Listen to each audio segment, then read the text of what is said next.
తిరుమలలో శ్రీవారి భక్తులు ఎన్నో ఇబ్బందులు పడుతున్నారని ఆదిభట్ల శ్రీ కళాపీఠం వ్యవస్థాపకురాలు సినీ నటి కరాటే కళ్యాణి విమర్శించారు.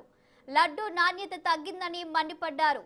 లడ్డు రేటును తగ్గించాలన్న ఆమె తాగునీటి కోసం గాజు గ్లాసులను కేటాయించి భక్తుల నుంచి నిలువు దోపిడీ చేస్తున్నారన్నారు. అధిక రేట్లతో తినుబండరాలను విక్రయిస్తున్నా టీటీడీ ఏం చేస్తుందని ధ్వజమెత్తారు. సేవ్ తిరుమల పేరుతో భక్తులు హిందూ సంఘాలను కలుపుకొని ఆందోళన చేస్తామని హెచ్చరించారు కరాటే కళ్యాణి. ఆ సన్నిధి గొల్ల విషయంలో కూడా చాలా పోరాటాలు చేశాము. మా యాదవ హక్కుల పోరాట సమితి రాములన్న మేమంతా కలిసి, అది కూడా ఇప్పుడు మీ అందరికీ తెలిసిన విషయమే.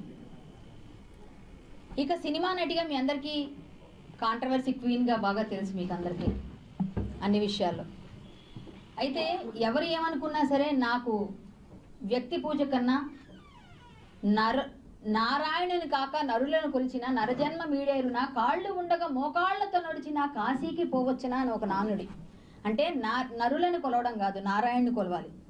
అటువంటి కలిలో ఉన్నది మనం నామస్మరణతోనే, ఆ గోవింద నామస్మరణ చెప్పినంతనే తరిస్తామని చెప్పే ఈ పవిత్రమైన పుణ్యక్షేత్రంలో కలియుగ ప్రత్యక్ష దైవమైన ఈ వెంకటేశ్వర స్వామి కొలువున్న 4,32,000 సంవత్సరాలు కలియుగం, కృతయుగం 17,28,000 సంవత్సరాలు, త్రేతాయుగం 12,96,000 సంవత్సరాలు, ద్వాపరం 8,64,000 సంవత్సరాలు, 4,32,000 సంవత్సరాలు మాత్రమే కలియుగం. ఇటువంటి కలిలో మనం తిరుమల క్షేత్రంలో తిరుపతిలో ఏం జరుగుతోంది అంటే, నిన్న 2 రోజుల నుంచి నేను చేసిన సర్వే వల్ల, నేను పడ్డ బాధ వల్ల నాకు అనిపించింది, ప్రజలు చెప్పింది విని బాధపడి పత్రికా ముఖంగా మీ అందరూ ప్రజల్లోకి ఇంకా తీసుకువెళ్ళాలి. ఒక హరికథా భాగవతారిణిగా, ఒక యాదవ వంశంలో పుట్టిన యాదవ హక్కుల పోరాట సమితి మహిళా అధ్యక్షురాలు